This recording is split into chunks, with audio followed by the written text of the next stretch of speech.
अस्सलाम वालेकुम नाजरीन, डायलेक्टिक्स की नई एपिसोड के साथ हम आपकी खिदमत में हाज़िर हैं। नाजरीन, जैसा कि आप देख रहे हैं कि पूरी दुनिया में जो है इस टाइम जंग जंग की जो है ख़बरें चल रही हैं। पहले अफ़गानिस्तान में और पाकिस्तान का था, फिर उसके बाद आपने देखा है कि हमारे साउदर्न बॉर्डर के ऊपर जो वेस्टर्न बॉर्डर के ऊपर ईरान के साथ जो जैसे इसराइल और यूएसए ने हमला किया मिल के, और उसके बाद जो ईरान ने रिटेलिएट किया 28 फरवरी के बाद, उसके बाद आप देख रहे हैं कि ये जंग तकरीबन जो है पूरे गल्फ़ के जीसीसी की सारी कंट्रीज़ को लेके, फिर इसराइल को लेके, फिर साइप्रस में अटैक किए हैं ईरान ने। और जैसे कि कुछ लोग कह रहे हैं कि वर्ल्ड वार 3 की तरफ हम जा रहे हैं। तो इस सिनेरियो में जो दुनिया का नक्शा बन रहा है, जिसमें हर तरफ जंग के बादल छाए हुए हैं, जिसमें स्ट्रेट ऑफ हॉर्मज़ की बात हो रही है, उसको बंद किया जा रहा है।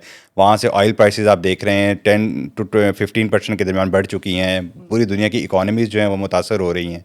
तो इसलिए हमने आज जो मेहमान को दावत दी है ताकि हम इस मामले को डिटेल से देखें और उनसे बात कर सकें। मेहमान का तारुफ करवाइए। जी उस्मान वड़ाइच साहब को आज हमने दावत दी है।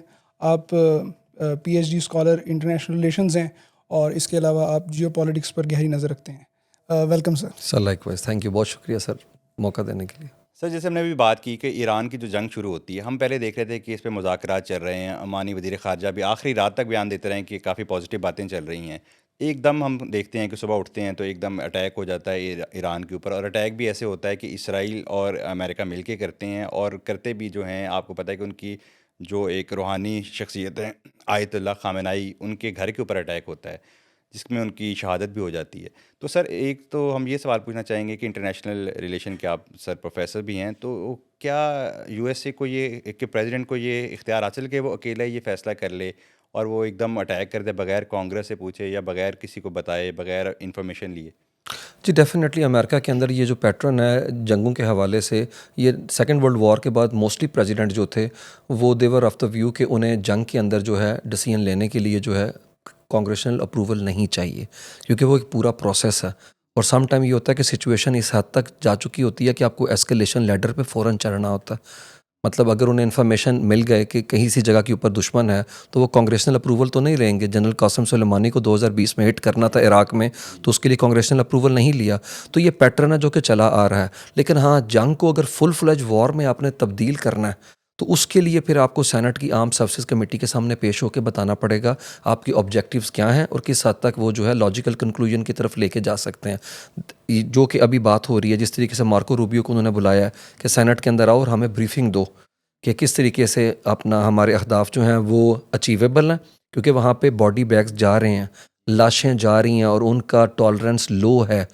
जितने ज़्यादा परचम में लपेट के जाएंगी, उनको वियतनाम दोबारा हॉन्ट करेगा और वो ये नहीं चाहते।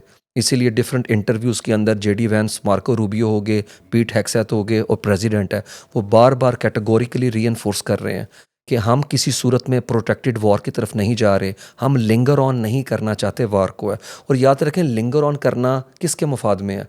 इरानियंस के मफाद में है। इरानियन उन्हें ड्रेन करके रहेंगे, याद रखें, क्योंकि इरानियन के पास जो है जो जियोपॉलिटिकल सिचुएशन बड़ी फेवरेबल है। वजह क्या है? वजह उनके पास नेवल ब्लॉकेट जिस तरह उन्होंने किया आबनाए हुर्मस।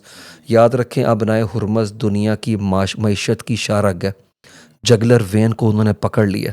और अगर मैं आपको डाटा आपके साथ शेयर करूँ, है माइंड बॉगलिंग डाटा है। 60 बिलियन की उन्होंने सियाहत जो है मिडल ईस्ट की वो रोक दी है और चोक कर दी है। 11,000 फ़्लाइट्स ना सिर्फ रुक गई हुई हैं, इंटरनेशनल जो एयरलाइन के स्टॉक्स हैं वो ड्रेन हो रहे हैं। 7% कैंसास एयरवेज, साउथ कोरिया की एयरवेव्स और जापानीज़ एयरवेव्स के गिर गए हैं। वहाँ के ऊपर जो शेयर्स हैं वो गिर चुके हुए हैं। और याद रखें, इसके साथ कार्गो इंडस्ट्री जुड़ी हुई है, वो वहाँ पे कंप्रोमाइज़ हो रहा है। उनका जो अरबों डॉलर है उनके है। इसी तरीके से आप कह लें कि जो रेमिटेंस आना, अगर हम पाकिस्तान की बात करें, मतलब आप किसी लेयर पे चेक कर लें। अब अभी अभी देखें, अभी उन्होंने LNG को हिट किया, सबसे बड़ा डिपो उधर का, पैदावारी सलाहियत उसकी ख़त्म होगी, ज़ीरो के ऊपर है। 48% यूरोप के अंदर गैस जो है ऊपर चली गई। और ये वो चोक पॉइंट है आबनाए हुर्मस का, जहाँ से India, China, south Korea, Japan का 69% क्रूड ऑयल, दुनिया का 1/3 जो क्रूड ऑयल है वो सी बोर्न यहाँ से जाता है और उसके थ्रू उनकी मईशत चलती है। किस तरीके से? उनकी फैक्ट्रियाँ चलती हैं, उनके रेलवे के ट्रैक्स उसके साथ मुंसलिक हैं, उनके ग्रिड स्टेशन, बिजली बंद हो सकती है। वॉर जितनी लिंगर ऑन करेगी, उतना ज़्यादा दुनिया के लिए माशी बहरान पैदा होगा। और that's what exactly they have been doing. क्या चाह रहा है तेहरान? तेहरान ने हिट किया खलीजी रियासतों को नहीं किया। मैं पहले ये कैटेगोरिकली बता दूं, ये फॉल्स और शैम नैरेटिव है वेस्ट का कि ईरान ने जो सॉवरन कंट्री पे अटैक कर दिया। उसने किसी खुद मुख्तार कंट्री की सालमियत पे हमला नहीं किया।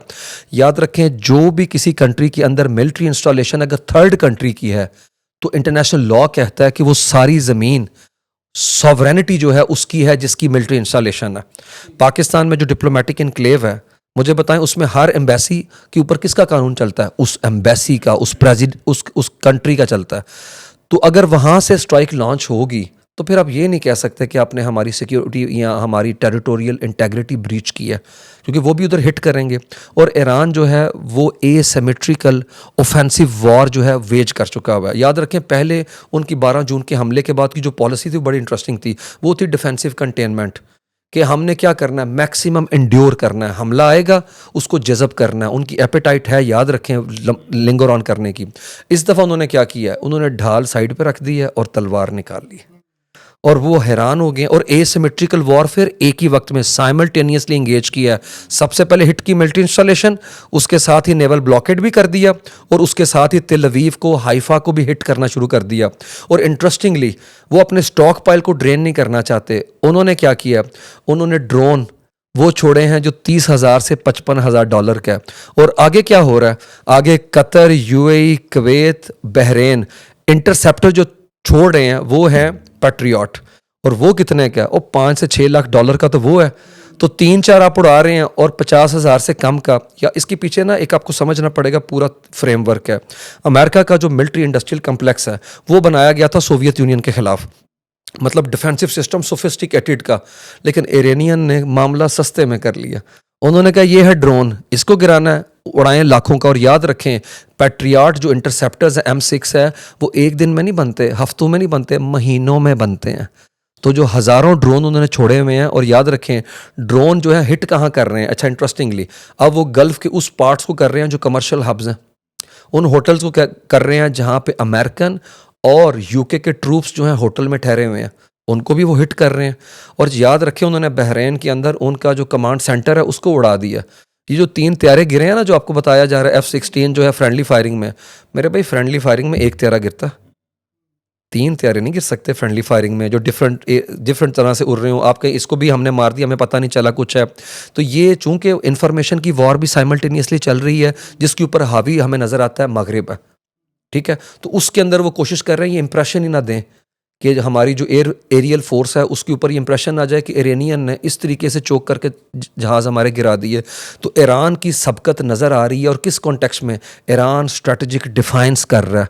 अभी मैं देख रहा था उनके UN के अंदर जो मिशन के सरबराह हैं वो कह रहे हैं नेगोशिएशन का टाइम गुजर गया। इसका मतलब है अगर अपर हैंड है तो वो चाह रहे हैं कि मामले को परसू करें फर्दन, ताकि डीप इन्फ्लिक्ट करें पेन को। और दूसरी तरफ PM हाउस को उन्होंने अटैक किया तेल अवीव के अंदर, किसे, नेतन्याहू के दफ्तर को।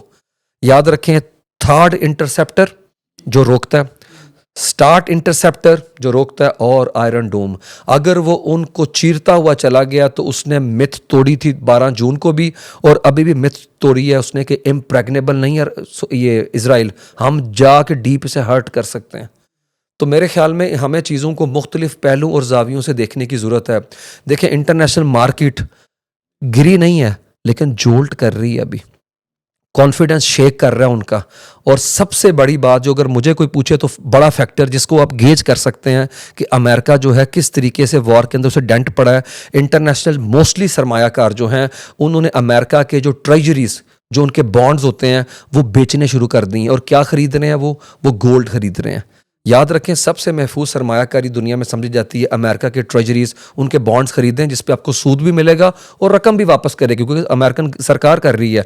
लेकिन लग रहा है उन्हें कि जैसे अमेरिका की जो गवर्नमेंट है उसने थॉट थ्रू डिसीजन नहीं लिया डोनाल्ड ट्रंप के हवाले से। जनरल केन ने पिछले हफ्ते यही बात की थी, कोई स्ट्रेटेजिक एंड गेम नहीं है और आपने एंट्री कर दी वॉर में। तो जब आपका सरबराह जो है वो कन्विंस ना हो और पेंटागन को बाईपास करके आप अटैक लॉन्च कर दें, याद रखें ये कराकस नहीं है। 6 महीने की ड्रिल की गई थी कराकस के लिए, कैंटकी में पूरा पैलेस एग्जैक्टली बना के कि मडोरो को कैसे आपने अरेस्ट करना है, और उसमें he was quite fine. General Keane ने कहा ठीक है, लेकिन यहाँ पे ट्रेन भी डिफरेंट है, लोग भी डिफरेंट हैं, रजीम भी डिफरेंट है, और अगर फ़ज़ाओं से तब्दीलियाँ हो सकती होती ना तो आज त्रिपोली में इनकी मर्ज़ी का लिबिया के अंदर बंदा बैठा होता, क्योंकि उधर भी 2011 में नेटो के ट्रूप्स ने अटैक किया था। तो चीज़ें इतनी सिंपल नहीं, और याद रखें ये डिक्टेटर नहीं थे आयतुल्लाह अली खामनाई। अगर किसी मुल्क में एक डिक्टेटर है ना तो याद रखें वो वन मैन शो है, उसके गिरते ही रजीम गिर जाएगा, नो मैटर पीछे कौन है। अगर गिरेगा कद्दाफी तो रजीम का डिबाकल जो आप देख रहे हैं, अभी तक सेंटर जो है मजबूत नहीं हो सका। अगर रजीम गिरेगा सद्दाम हुसैन का तो फॉल ऑफ बगदाद हो जाएगा। लेकिन यहाँ पे ऐसा नहीं है। वजह क्या है? यहाँ पे डिसीजन मेकिंग का सिस्टम जो है कलेक्टिव मैनर के अंदर है। यहाँ पे मल्टी लेयर सिस्टम है। उनकी नेशनल डिफेंस काउंसिल है, नेशनल सिक्योरिटी काउंसिल है, नेशनल एक्सपीडेंसी काउंसिल है, उनकी गार्डियन काउंसिल है, और उनके पास दो आर्मी है। एक रेगुलर आर्मी है जो बॉर्डर को कंट्रोल करती है, आर्तिश, और दूसरी उनकी पासदारान इनकलाब जो IRGCC है, जो कहाँ से पावर ड्राइव करती है? पॉलिटिकल स्ट्रक्चर से, जो उनके नज़रियाती सरहदों की मुहाफिज है। उसके 5 लाख लोग हैं। उसके अलावा बसीज पूरा रजाकारों का एक नेटवर्क है 12 लाख लोगों का। और जिस तरह अभी वॉर के अंदर उन्होंने क्या किया, उन्होंने ये सारे स्ट्रक्चर को डिस्पर्स कर दिया, क्योंकि उन्हें पता है इजरायली जो हैं वो इनको देखेंगे जहाँ के ऊपर वहाँ पे न्यूट्रलाइज करने की कोशिश करेंगे। तो मुझे लगता है जिस तरह मल्टीपल फ्रंट के ऊपर उन्होंने वॉर वेज कर दी है। अच्छा, इसमें एक इंटरेस्टिंग पहलू भी है, वो भी हमारे नाजरीन का जानना ज़रूरी है कि इजराइल इस सारी सिचुएशन को किसी हद तक एक्सप्लॉइट करने में कामयाब रहा है। अभी खबरें आ रही हैं कि उन्होंने जो डिपो को अटैक किया वहाँ पे सदर्न एरिया में सऊदी अरेबिया में, वो इरानियंस कहते हैं हमने नहीं किया। टक्कर कार्सन जो कि राइट विंगर्स हैं, डोनाल्ड ट्रंप के बड़े एक वक्त में मदाह थे और अभी बहुत बड़े नकाद हैं इजराइल के, उन्होंने अभी बात की है आज ही। उन्होंने कहा कि कतर और सऊदी अरब में मोसाद के एजेंट पकड़े गए हैं जो अटैक कर रहे थे स्ट्रैटेजिक एसेट्स को, और वो इल्ज़ाम लगना था ईरान का। ये असल में ना मेथड इसके मैडनेस के पीछे ये है कि मुस्लिम वर्ल्ड को, पर्टिकुलरली सुन्नी वर्ल्ड को और ईरान को आमने सामने खड़ा कर दिया जाए, ताकि दोनों जितना डैमेज कर सकते हैं एक दूसरे का कर लें। आपको ना इसकी रिफ्लेक्शन मिलती है 1980 में जब सद्दाम हुसैन लड़ाई कर रहा था इनके साथ है, तो Sunni world they were very much comfortable. वो ऐसे ही है पॉपकॉर्न पकड़ के बैठे थे, अच्छा दोनों शिया कंट्री हम मारें एक दूसरे को जितना मारना है।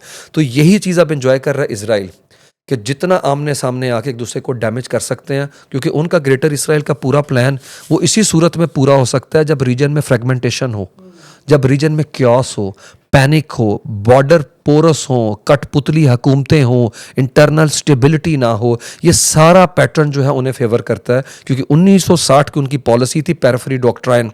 तब वो किसके साथ एट वॉर थे? सुन्नी मुस्लिम वर्ल्ड के साथ, जो उस वक्त फ़लस्तीनी झंडा उठाए खड़ी थी, और तब रज़ा शाह पहले in इनकी गोद में था, पता है आपको उस ज़माने में। और दूसरी तरफ टर्की जो है वो भी अतातुर्क वगैरह इनके बड़े करीब थे। तो उनका ये था कि पेरिफेरी डॉक्ट्राइन के तहत जो इर्द गिर्द कंट्री हैं इनके साथ हार्ड लाइनर के तौर के ऊपर रिटेलिएट करें, इनको हिट करें, इन्हें इन्फ्लिक्ट करें पेन, और उनके साथ ताल्लुकात बेहतर करें। अब आ गया पेरिफेरी डॉक्ट्राइन 2.0 जो कि रिवर्स है। अब ये इर्द गिर्द के रियासतों को लेके आए इब्राहिम अकार्ड में, और जो दूर है अरेबियन पेनिनसुला के अंदर ईरान उसे हिट करें, कतर उसे हिट, ये टर्की उसे हिट करें। और नफ्ताली बेनेट 2021 में उनके वज़ीर आज़म थे, उन्होंने पिछले हफ्ते यही बात की है कि Shia axis is a gone story now. अब सुन्नी एक्सिस बन रहा है, जिसमें उसने टॉप पे टर्की को रख के नया ईरान कहा, उसके साथ पाकिस्तान, और उसका रेफरेंस दिया हमारे न्यूक्लियर एसेट्स का, और थर्ड कंट्री उसने कतर रखा। कतर, याद रखें कतर को क्यों बार बार लेबल करते हैं? क्योंकि पॉलिटिकल इस्लाम की बात करता है, इख्वानुल मुस्लिमीन मुस्लिम ब्रदरहुड की बात करता है, तालिबान का वहाँ के ऊपर पॉलिटिकल ब्यूरो है उनकी बात करता है। तो आपको थोड़ा जूम आउट करके चीज़ें जब डॉट अप कनेक्ट करते हैं तो आपको समझ आ जाती है। लेकिन ईरान जो है यहाँ पे लूज़र नहीं है। याद रखें, ये टॉप टीयर एलिमिनेट कर देना कोई प्रॉब्लम नहीं। क्या 12 जून को उनकी टॉप टीयर एलिमिनेट नहीं की गई थी? क्या जनरल उस वक्त जो है उनके जो IRGCC कमांडर हैं उनको एलिमिनेट कर दिया गया? अभी भी जनरल मुस्वी को कर दिया गया। लेकिन उनका पूरा सिस्टम, जैसे मैंने आपको कहा, वो मल्टी लेयर्ड है।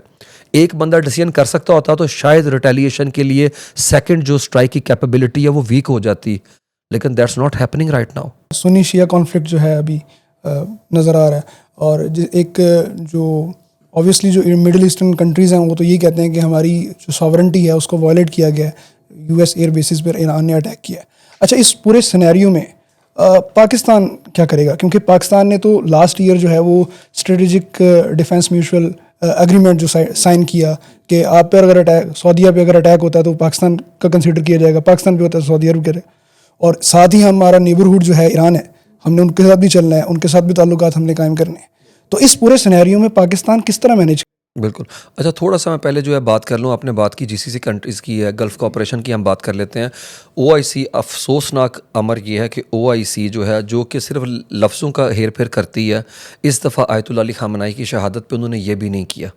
The least they could do कि एक मुज़म्मती बयान जारी करते, ठीक है, या ताज़ियत कर लेते। देखें, एक सॉवरन कंट्री के ऊपर वॉर वेज की गई है जो अनजस्ट है और अकॉर्डिंग टू यूएन चार्टर के आर्टिकल 2 की ग्रॉस वायलेशन है, जिसमें पॉलिसी ऑफ नॉन इंटरफेरेंस है कि आप एक कंट्री की ट्रेस पासिंग कर रहे हैं, टेरिटोरियल बाउंड्री को आप ब्रीच कर रहे हैं। उसके बावजूद, और एक ऐसी फिगर जिसके हवाले से मेरे ख्याल में तमाम पाकिस्तानी एक पेज पे हैं कि उन्हें शहीद किया गया, बल्कि तमाम मुस्लिम उम्मा जो है, मुझे लगता है वो तो यूनिटी की अलामत बन गए हैं। लेकिन ओआईसी जो है वो डिक्लेरेशन निकाल रही है खलीजी रियासतों पे अटैक की, लेकिन अगले दिन वो बिल्कुल खामोशी नज़र आती है, एक क्रिमिनल साइलेंस, मैं कहता हूँ मुजरिमाना खामोशी। और वही चीज़ हमारे एंड पे भी थी। हमारी भी लीडरशिप ने 8-10 घंटे लिए ट्वीट करने के लिए, और अब आके पार्लियामेंट के अंदर, ठीक है, it's better late than never, कि देर आए दुरुस्त आए, कि उन्होंने ताज़ियत की और उन्होंने फातिहा खानी की है। और जो दूसरी बात मैं आपने बात की थी कि पाकिस्तान कहाँ खड़ा इसके अंदर है, याद रखें क्योस के अंदर पाकिस्तान बड़ी कन्फ्यूजन के अंदर इस वक्त है। हम ईरान को भी नहीं छोड़ना चाहते क्योंकि we have been very vocal for that matter. 12 जून का इंसिडेंट हो, हमने इंटरनेशनल एटॉमिक एनर्जी एजेंसी में अमेरिका के प्रेशर को सस्टेन किया और हमने फिर भी उनके खिलाफ जो वोटिंग प्रोसेस में हिस्सा नहीं लिया। हमारे जो मुस्तकिल मंदूब हैं वहाँ के ऊपर यूएन सिक्योरिटी काउंसिल में, बिकॉज हमारे पास सबको पता नॉन परमानेंट सीट है, आसिम इफ्तिखार, वो डैनी जो कि इजरायली वहाँ पे सफ़ीर है, उसको मंदूब को उन्होंने कैस्टिगेट किया कि किस तरीके से तुमने जनाब एक वो मुल्क जो कि छठा दौर ओमान में तुम्हारे साथ इंगेज कर रहे हैं, वहाँ पे डायलॉग प्रोसेस के थ्रू है, तुमने डायलॉग के ऊपर डिसेप्शन की है। तो एक ऐसा, फिर उनके जो आज़मीन हज थे हमने अपने होटल्स में ठहराए, और उसकी वजह से तशक्कुर के नारे लगे उनकी पार्लियामेंट के अंदर। याद रखें, ये वो ईरान है जो हमसे ज़्यादा किसके करीब था, इंडिया के। लेकिन आयतुल्लाह ख़ामनेई जो हैं, उन्हें जो है खिराज अकीदत हम पेश करते हैं कि उनकी गवर्नमेंट की पॉलिसी जो हो, कश्मीर के ऊपर अनवेवरिंग स्टांस था उनका। वो कहते थे ये जुल्म है, जबर है, जिसके अंदर कश्मीरी पिस रहे हैं और फ़लस्तीनी पिस रहे हैं। उसकी वजह से इंडिया मोदी IPI से बाहर निकल गया, वो इंडिया पाकिस्तान उसी वजह से। और याद रखें, ज़ायदान और जो ये चाबहार है, ये उनका स्ट्रेटजिक फुट होल्ड है इंडिया का। इसके बगैर वो जो वस्त एशिया, सेंट्रल एशिया में एंटर नहीं हो सकते, हमें बाईपास करके। आज ही सोनिया गांधी ने इंडियन एक्सप्रेस पे आर्टिकल लिखा है जिसमें उन्होंने कहा कि इंडिया ने, मोदी ने डिच किया ईरान को, ये सफारती आदाब के ख़िलाफ़ है, और ये हमारे जो स्ट्रेटजिक इंटरेस्ट हैं उसको भी डैमेज किया गया, क्योंकि अब हमारी वहाँ पे एंट्रेंस की जगह कोई नहीं है। और इरानियन अच्छी तरह समझ रहे हैं कि, और उसकी वजह मुसलमान भी समझ रहे हैं कि मोदी जाके कनेसट में खिताब करता है इज़राइल, वहाँ जाके 7 अक्टूबर की बात करता है, लेकिन गज़ा के हवाले से कोई बात नहीं करता, PLO की लीडरशिप से रब्ता नहीं करता, वेस्ट बैंक का विज़िट नहीं करता। तो ये यहूद और हनूत का जो एक अपना कह लें कि गठजोड़ है, ये कोई जज्बाती बात नहीं है। आप इनका पैटर्न समझने की कोशिश करें, ज़ायनिज़म का और RSS का, आइडियोलॉजिकल ग्राउंड पे।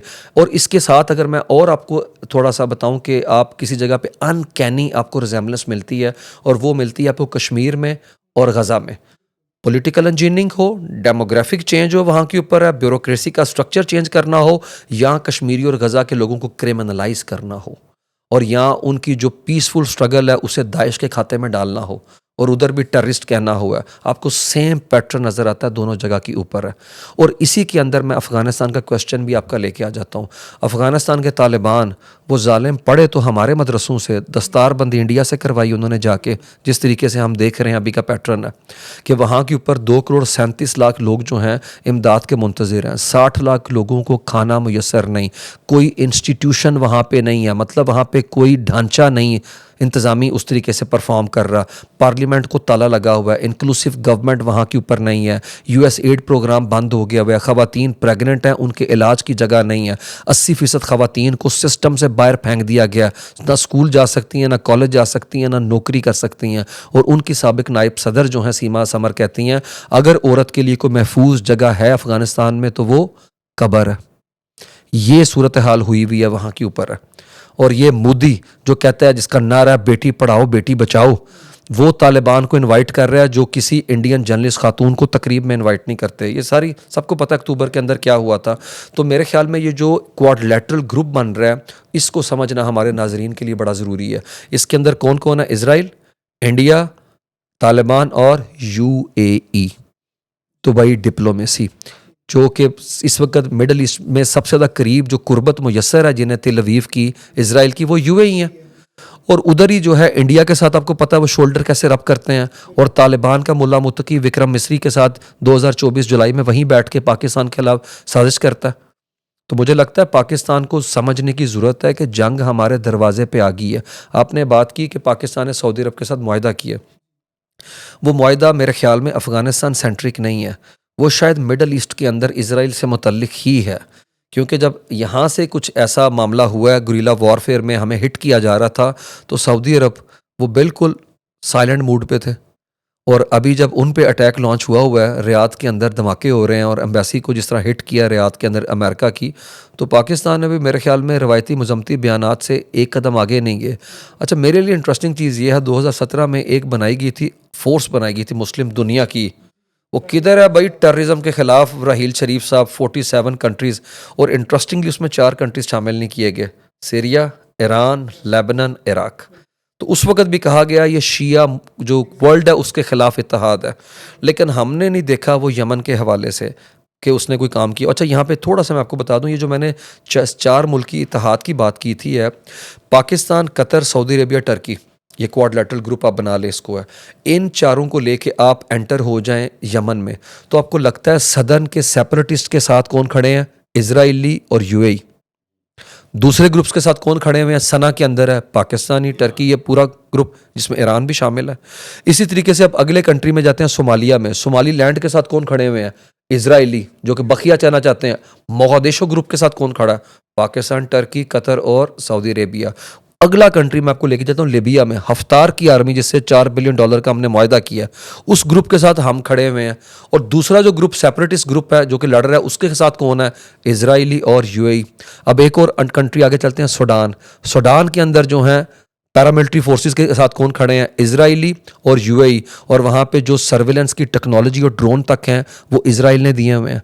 और दूसरा जो ग्रुप है जिसको पाकिस्तान $1.5 अरब के जहाज़ देगा, उस ग्रुप के साथ पाकिस्तान, सऊदी अरेबिया, टर्की और कतर है। तो ब्रॉडर कैनवस के ऊपर आपको एक तकसीम नज़र आती है जिसमें UAE डार्क फोर्सेस के साथ खड़ा नज़र आता है। इसीलिए सबसे ज़्यादा जिन टारगेट्स को इंगेज किया ईरान ने, उनका ताल्लुक UAE की सरजमीन से ही है। जी सर। अच्छा सर, जो आपने बात की कि इस तरह UAE है और ये इसराइल को सपोर्ट करता है और इस वजह से हिट भी किया जा रहा है, तो आज एक प्रोग्राम था इंडियन परवेज़ इंसानी जो हैं, वो ये बात कर रहे थे कि जो बहरीन पे जो अटैक हुआ है या जो GCC की उन कंट्रीज़ पे अटैक हो रहा है, तो ये असल में रजीम चेंज जो ईरान में होनी थी ना, हो सकता है कि वहाँ पे हो जाए, क्योंकि वहाँ की आवाम जो है वो खुश हो रही है इस पे। और उसकी वजह मैं बताता हूँ, क्योंकि बहरीन वाहिद जो है ना, एक छोटा सा कंट्री, वैसे बहरीन को सऊदी अरबिया का बेबी कहा जाता है, वो उनकी मर्ज़ी के बगैर कुछ नहीं करते। बहरीन पहला कंट्री था 2020 ने जिसमें इसराइल को तस्लीम किया था, और इसको कहते हैं कि वो वाटर टेस्टिंग या ट्रायल बैलून, कि सऊदी अरेबिया ने पहले बहरीन को आगे किया कि देखते हैं मुस्लिम वर्ल्ड की तरफ से बैकलैश कैसे आता है। और बहरीन का जो रजीम है वो डिपेंडेंसी उसकी है रियाद के ऊपर है, क्योंकि बहरीन वाहिद मुल्क है अदर दैन ईरान और ये जिस तरह शिया कंट्रीज़ हैं कि जहाँ पे 50% के करीब शिया पॉपुलेशन है। और बहरीन में ही 5th फ्लीट जो है उनका डिप्लॉय है, अगर आपको पता हो। इसीलिए कमांड एंड कंट्रोल सिस्टम को ही अटैक किया जा रहा है। और IRGC जितने अमेरिकन ट्रूप्स को मारने के लिए अभी खबरें निकाल रही है कि हमने न्यूट्रलाइज कर दिया, वो सारे जो हैं बहरीन बेस थे। तो पॉसिबिलिटी है कि वहाँ पे बहरीन में रजीम टॉपल हो जाए, क्योंकि 2011 में अरब स्प्रिंग के अंदर इसी GCC की शील्ड फोर्सेस ने, और उसमें पाकिस्तानी लोग भी शामिल थे, जिन्होंने इनडिस्क्रिमिनेटली फायरिंग की थी। अब हमारे जो नाजरीन है वो अपना YouTube पे देख सकते हैं, Bahrain shouting in the dark, वो पूरी डॉक्यूमेंट्री है, किस तरीके से पॉइंट ब्लैंक उन्होंने मुंह के ऊपर गोलियां मारी थी वहाँ के ऊपर है। तो मुझे लगता है कि ये वाला एलिमेंट भी, जैसा परवीन सानी साहब बड़े संजीदा आदमी हैं और बड़ी सेन वॉइसेस हैं इंडिया में, अगर हम बात करें जिसे हम कह सकते हैं कि इम्पार्शियलिटी के कॉन्टेक्स्ट के अंदर वो बात करते हैं, तो इसकी हाईली लाइकली है, पॉसिबिलिटी है। लेकिन तब अगर ये वॉर लिंगर ऑन करती है, अब की सूरत हाल में अमेरिका जो ईरान है वो विन विन सिचुएशन के अंदर है। अभी देखते हैं कि अमेरिका ने कहा कि वहाँ के ऊपर रजीम चेंज करने के लिए लोग देवर ऑन देयर टोज, अभी जनवरी गुजरा है, अभी फरवरी है, तो बाहर क्यों नहीं निकले? एक ऐसे वक्त में जब दुनिया की 2 न्यूक्लियर पावर, रीजन की सबसे बड़ी न्यूक्लियर ताकत जो है वो तो इजराइल है, डिक्लेयर्ड नहीं है, उनका इलिसिट वेपन है। अमेरिका, मतलब वो फुल थ्रॉटल के साथ डियागो गार्सिया से भी उड़ रहे हैं, वो गल्फ, पर्शियन गल्फ से भी आपको अटैक कर रहे हैं, ओमान से अटैक कर रहे हैं, कतर से, कुवैत से, यूएई से, और उसके अलावा सऊदी अरेबिया से आपको अटैच कर रहे हैं, और उसके अलावा समंदर से अटैक कर रहे हैं। तो वहाँ के ऊपर हम देखते हैं कि लोग बाहर नहीं निकल रहे, कि इतना एक ही वक्त के अंदर जो है बैरेज मिसाइल्स का उनका फेंका जा रहा है। तो मुझे लगता है अगर मोमेंट को यहाँ पे मैनिपुलेट, एक्सप्लॉइट करने की ज़रूरत थी तो लोग तो बाहर आ जाते अगर जेन्युइन क्राउड था। लेकिन ये वेस्टर्न नैरेटिव है, शैम नैरेटिव है। ऐसा नहीं है कि लोग सारे के सारे बड़े मुतमिन थे आयतुल्लाह अली खामनेई की हुकूमत के साथ। है सफोकेशन है, नई नस्ल है, वो कहती है वीज़े नहीं मिलते, पढ़ाई के सारे मसाइल हैं, और भी बेरोज़गारी का भी एलिमेंट है। लेकिन जब आप इस चीज़ का तज्जिया करते हैं ना, तो you need to put things into perspective. आप आधा सच नहीं बता सकते, आपको इकोनॉमिक सैंक्शंस बतानी पड़ेंगी जो माशी पाबंदियाँ 79 से इन्हीं अमेरिकन ने लगाई हुई हैं। अगर वहाँ बच्चा थैलेसीमिया का बच्चा जो है वो बिलक रहा है वहाँ के ऊपर, और आईसीयू के अंदर लोगों को अवेलेबल नहीं लाइफ सेविंग ड्रग्स है, तो उसके पीछे फार्मास्यूटिकल कंपनी का मसला नहीं, क्योंकि उनकी इंश्योरेंस नहीं ये वेस्टर्न जो कंट्रीज होने देते। तो मुझे लगता है हमें समझना पड़ेगा कि वेस्ट ने ईरान को ऐसे लेबल क्यों किया। 79 का जब इनकलाब आता है तो ये कहते हैं ग्रीन मैनस है, इस्लामोफोबिया की टाइड आती है। और याद रखें क्या प्रॉब्लम, बाकी मुस्लिम कंट्रीज भी तो इस्लाम को मानने वाले हैं। वो कहते हैं किसी सूरत में मज़हब का और पॉलिटिक्स का सिम्बियोटिक रिलेशनशिप ना हो। और आयरनी क्या, सितम ज़रीफ़ी है कि अगर हम देखते हैं अमेरिका के एंड पे तो दोनों का गठ जो हो रहा है, क्या क्रिश्चियन ज़ायनिस्ट नहीं डोनाल्ड ट्रंप, क्या डोनाल्ड ट्रंप के साथ टेड क्रूज, क्या मार्को रूबियो। आज की रिपोर्ट है पीट हेक्सेथ ने 1.5 अरब मुसलमानों की दिल आज़ारी की, सफारती आदाब के ख़िलाफ़ बात की। उसने क्या, वो कंट्रीज़ जो प्रॉफिटिक डिलूजन्स के अंदर हैं कि हम न्यूक्लियर वेपन हासिल करेंगे, हम उन्हें ये नहीं करने देंगे। तो पहली दफ़ा मैंने भी देखा अपनी लाइफ में कि कोई न्यूक्लियर वेपन के हसूल को इलाकाई और सियासी कॉन्टेक्स्ट की बजाय मजहबी और अकीदे के कॉन्टेक्स्ट के अंदर शेप कर रहा है। तो क्या वही कंट्री जो हैं क्वालिफाई करते हैं वेपन्स को, न्यूक्लियर वेपन्स को, जो सेकुलर है, जो इथियस्ट हैं, या जो क्रिश्चियन वर्ल्ड है और जो मुस्लिम वर्ल्ड है वो नहीं कर सकती। और इसके अंदर एक जो है ना हिडन इम्प्रेशन भी है, और वो पाकिस्तान है। तो फिर हम ही हैं जिसने मज़हब और अकीदे की बुनियाद पे बना दी है। तो पीट हेक्सेथ अमेरिका के वज़ीर दिफ़ा के कहने का क्या मतलब है?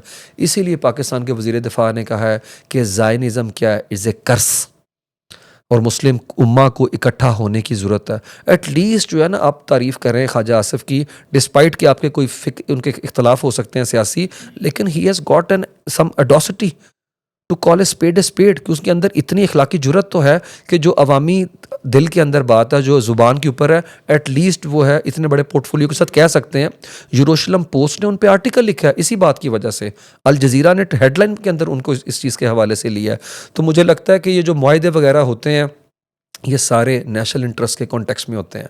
मैं देखता हूँ हमारी आवाम कहती है चाइनीज़ क्यों नहीं बीच में कूद रहे, रशियन बीच में क्यों नहीं कूद रहे। याद रखें जंगें हमेशा कौमें लड़ती हैं, बाहर से कोई नहीं आता। आप गली मोहल्ले की लड़ाई देख लें, कितने लोग हैं, देखने वाले ज़्यादा होते हैं, छुड़वाने वाले कम हैं। और मेरा नहीं ख्याल कोई पंच किसी के लिए अपने मुंह के ऊपर लेता है। हाँ, एक चीज़ आप बताएं कि एक इम्प्रेशन क्रिएट किया उन्होंने पिछले हफ्ते नेवल जो एक्सरसाइजेस की, आपने देखा होगा ज़रूर है, यहाँ पे आबनाए हुरमज़ में, स्ट्रेट ऑफ हुरमज़ में रशियन भी थे और चाइनीज़ भी थे। और एक और मैं आपको इंटरेस्टिंग बात बताऊं, इंटरसेप्टर्स की हमने बात की। इंटरसेप्टर्स जितने ड्रेन हो रहे हैं उसके बेनिफिशियरी रशियन और चाइनीज़ हैं, क्योंकि जो स्टॉक पाइल है वो कम हो रहा है।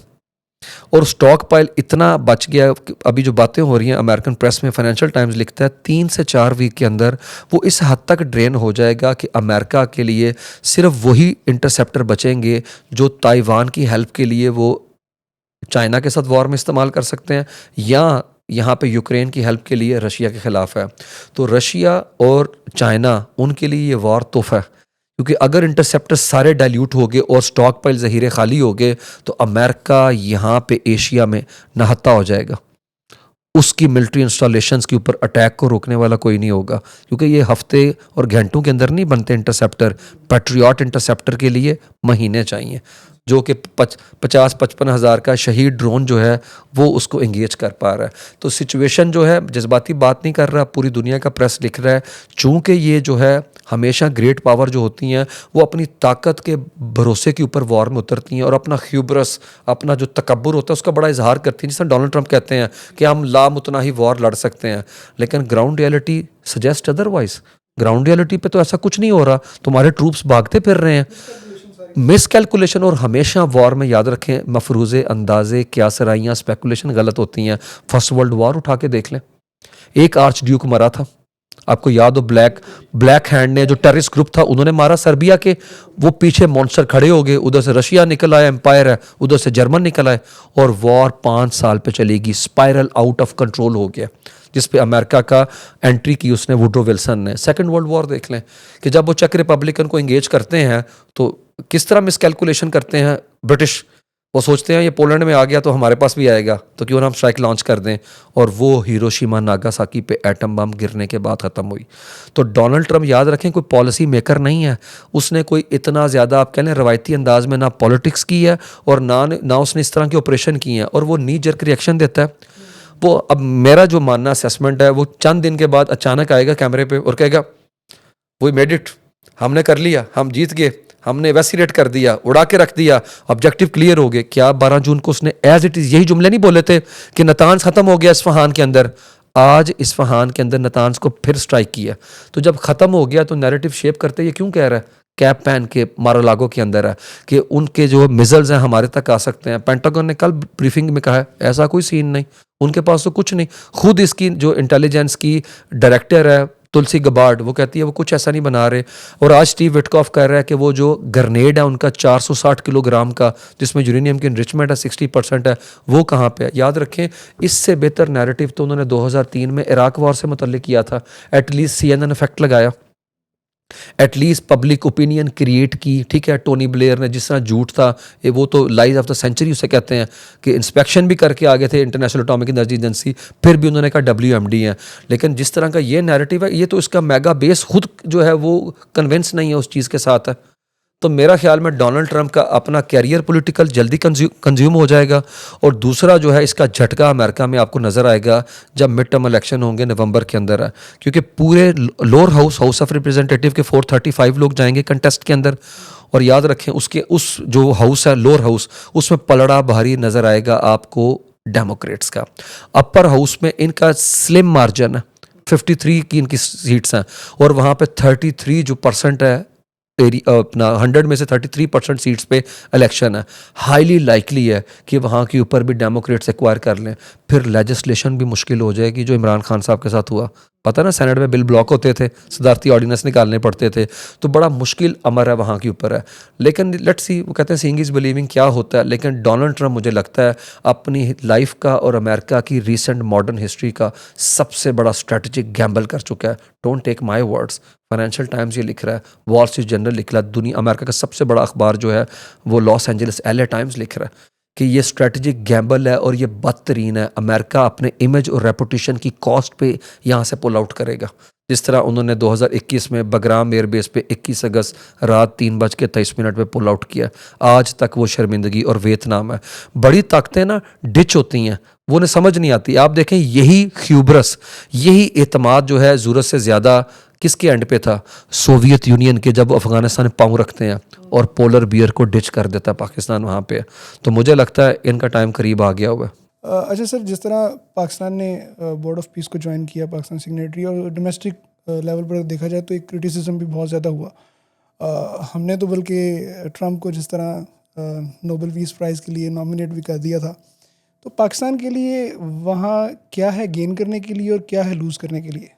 सबसे पहली बात है, देखिए हमें थोड़ा सा क्रिटिकल एनालिसिस करना चाहिए। एक तो हम पाकिस्तानियत होने के कॉन्टेक्स्ट में देखें कि बोर्ड ऑफ पीस के अंदर डोनाल्ड ट्रंप है जो कि बहुत केयरलेस था। उसने उस तरीके से 70,000 लोगों को मरवाने के लिए स्टॉक पाइल सारा उनके हैंड ओवर कर दिया, असला सारा दे दिया, मारा और बार बार वीटो करके उन्हें डिप्लोमेटिक कवर दिया। एक तो ये है कि जज्बाती एलिमेंट के हमें उसका पार्ट नहीं बनना चाहिए। और एक और चीज़ भी है जो मलिहा लोधी भी कहती हैं कि बोर्ड ऑफ पीस को ज्वाइन करने का मतलब है इनडायरेक्टली इसराइल को तस्लीम करना, क्योंकि उनका बंदा भी बीच में बैठा है, जो कि fair point two make, it's a fair point two make है। लेकिन मुझे लगता है दूसरा एंगल भी उतना ही ज़्यादा इंपॉर्टेंट है कि पाकिस्तान एक ऐसे बोर्ड ऑफ पीस का मेंबर है जो कि गज़ा के मुस्तकबिल के हवाले से फ़ैसला करने जा रहा है। याद रखें, कोई एक मुस्लिम कंट्री नहीं है जो कि मुस्लिम वर्ल्ड का बड़ा हो और बोर्ड ऑफ पीस का पार्ट ना हो। Saudi Arabia, Turkey, UAE, Qatar, Pakistan. तो मेरे ख्याल में एक ऐसे हालात के अंदर जब कि Muslim world particularly Gulf cooperation council Pakistan की तरफ उस वक्त देख रही थी जब कतर पे अटैक लॉन्च हुआ है और अमेरिका के इंटरसेप्टर्स ठीक उस जगह से 32 किलोमीटर दूर थे अल हदीद एयरबेस में, लेकिन उन्होंने रेड सी से आने वाली उस स्ट्राइक को नहीं इंटरसेप्ट किया। तो एक जो आप कह लें कि परसेप्शन डेवलप हुई कि अमेरिका ठीक है हमारा स्ट्रेटजिक अलाया खित्ते के अंदर, लेकिन वो इज़राइल की कॉस्ट पे हमें नहीं बचाएगा। तो उसके लिए फिर पाकिस्तान ने वो मुआहदा किया। तो हम रेलिवेंट तो थे मिडल ईस्ट के हवाले से, और मेरा मानना ये पाकिस्तान का इंडिपेंडेंट डिसीजन नहीं, ये इन्फ्लुएंस डिसीजन है जिसके अंदर वो मैंने जैसे पहले कहा ना, वो सारे का सारा जो एक क्वाड्रिलेटरल ग्रुप है, टर्की, कतर, सऊदी अरेबिया, तो हम नहीं चाहते कि वहाँ से हम बैकआउट कर जाएं। तो पाकिस्तान आप कह लें कि रेलिवेंट रहना चाहता है उस डिसीजन मेकिंग के प्रोसेस में जो शायद फेयर नहीं है, क्योंकि वो किंग लाइक ही है। डोनाल्ड ट्रंप जो है वीटो कर सकते हैं, कुछ है, लेकिन फिर भी मुझे लगता है कि पाकिस्तान जो है उसको उसका पार्ट ज़रूर रहना चाहिए था, ठीक है। और अगर फोर्सेस डिप्लॉय भी करनी पड़ती हैं तो देख लें, लोग कहते हैं पाकिस्तान जो है ट्रंप साहब जो कहते हैं वो करते हैं। मुझे बताएं, अभी जिन कंट्रीज़ ने कहा हम फोर्सेस डिप्लॉय करेंगे, कोसोवो ने, अज़रबैजान ने, इंडोनेशिया ने, पाकिस्तान का नाम है, हमने कहा हम करेंगे ज़रूर, लेकिन बिग इफ़ के साथ कि हम हमास को अनआर्म्ड नहीं करेंगे। तो मेरे ख्याल में पाकिस्तान ने बड़ा फेयर प्रपोजिशन के साथ बता दिया है कि हम बोर्ड ऑफ पीस के साथ हैं, लेकिन उसके अंदर हमारी लिमिटेशंस हैं। क्योंकि याद रखें, गज़ा जो है वो हर पाकिस्तानी का मसला है। इस कैमरे के पीछे खड़े भाई भी जो हमारे हैं वो भी स्टेक होल्डर हैं गज़ा में, एक जज्बाती वाबस्तगी है।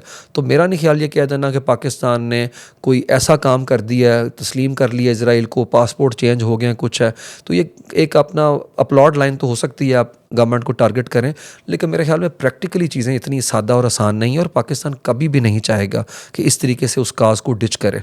और जैसे मैंने आपको कहा ना कि आपको इस डिसीजन के पीछे जो इन्फ्लुएंस्ड हमें वो पूरा मॉडल ने किया, जिसमें टर्की वगैरह, वो भी हमें देखना पड़ता है। और याद रखें, यही तो वो साल है जो हमने 10 मई के बाद किया। हम एक डिफरेंट अपना क्या कहते हैं परसेप्शन के साथ, डिफरेंट इमेज के साथ, एक हमारी अपना री इनकारनेशन हमारी हुई है, जिसके अंदर दुनिया को हम बताने के काबिल हुए हैं कि हम यहाँ के ऊपर जो हैं वो साइलेंट स्ट्रेटेजिक प्लेयर नहीं है, ऐसा नहीं हो। और एक और बात, हमें अब क्या करें, जिस तरह परवीन स्वानी कहते हैं कि पाकिस्तान को इंडिया के साथ क्या किया गया, रीहाइफनेट किया गया। इंडिया की हमेशा से कोशिश थी इंटरनेशनल अरीना के अंदर कि उसे इक्वेट किया जाए हमेशा चाइना के साथ, कि मैं चाइना का काउंटर वेट हूँ रीजन के अंदर है, और मैं यूरोप अमेरिका का मोर्चा हूँ यहाँ के ऊपर है। तो हमने बीच के अंदर 10 मई का जो रिस्पॉन्ड किया, हम एस्केलेशन लेडर पे उस जगह पे पहुँच गए, हमने जो क्रिपलिंग ब्लो का पंच मारा है, हमने बता दिया कि नहीं, we are very much in the picture, कि कोर हेजमन नहीं है, इंडिया यहाँ के ऊपर है और हम यहाँ के ऊपर मौजूद हैं, और जो हमारे इंटरेस्ट को डैमेज करने की कोशिश करेगा, हम पोजीशन ऑफ स्ट्रेंथ के साथ उसके ऊपर हमलावर होंगे। और मेरे ख्याल में जो यूनिटी हमेशा क्राइसिस में मुल्कों के अंदर आती है, जो ईरान में आप यूनिटी देख रहे हैं, ये मेरे ख्याल में पाकिस्तान में भी थी। जितनी फॉल्ट लाइन थी वक्ती तौर पर ख़त्म हो चुकी हुई थी, वही जो पीटीआई की जो आप कह लें कि सोशल मीडिया के गुरीला फोर्स थी, वो सारी की सारी इंडिया के ऊपर गैंगअप कर चुकी हुई थी, अगर आपको पता हुआ है। तो मेरे ख्याल में कौमें जो हैं वो हमेशा क्राइसिस में ही सामने नज़र आती हैं। तो पाकिस्तान का फॉरेन पॉलिसी के ऊपर जो स्टांस है वो काफ़ी हद तक कदरे बेहतर है। मैं आपको एक और एग्जांपल इससे देता हूँ कि पाकिस्तान की स्ट्रेटजिक फॉरेन पॉलिसी के अंदर स्ट्रेटजिक इंडिपेंडेंस की रिफ्लेक्शन नज़र आती है। यूक्रेन के क्राइसिस में इमरान खान साहब ने कहा, हमारे जो मुस्तकिल मंदूब थे तब वहाँ के ऊपर मुनीर अकरम, कि आपने किसी ऐसे जनरल असम्बली की वोटिंग प्रोसेस का पार्ट नहीं बनना जिसमें हमें कंडेमनेशन करनी पड़े, किसकी, मॉस्को की। ये मैं बता रहा हूँ 2020 के बाद की कहानी। आज की गवर्नमेंट भी मॉस्को के खिलाफ जो बिल टेबल वहाँ पे होता है क्या करती, एब्सटेन करती है। इंडिया भी एब्सटेन करता है, हम भी।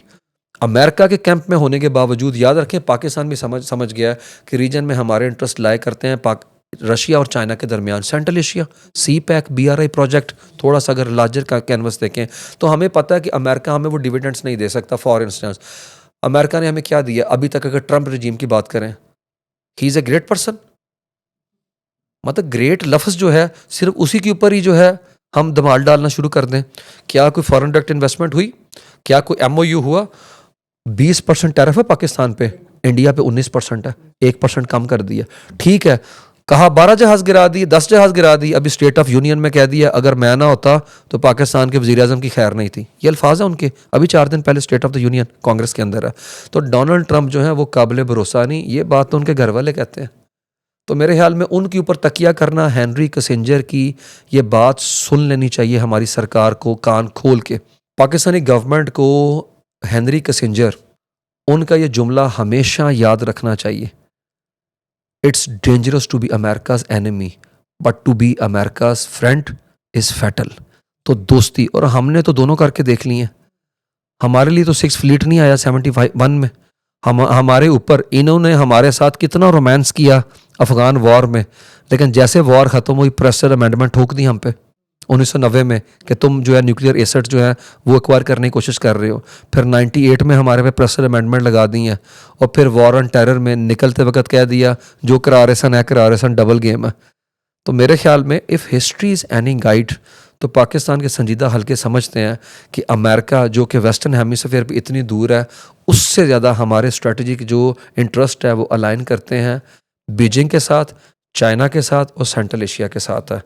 तो मुझे लगता है अब वक्ती तौर के ऊपर इस चीज़ को देखें, हमने को फॉरेन पॉलिसी के फ्रंट पे इस हद तक नहीं चलेंगे कि हमने अमेरिका के साथ इस हद तक शोल्डर रब कर दिए हैं कि जिससे हमारा इंटरेस्ट बीजिंग के साथ जो है वो डैमेज हो गया।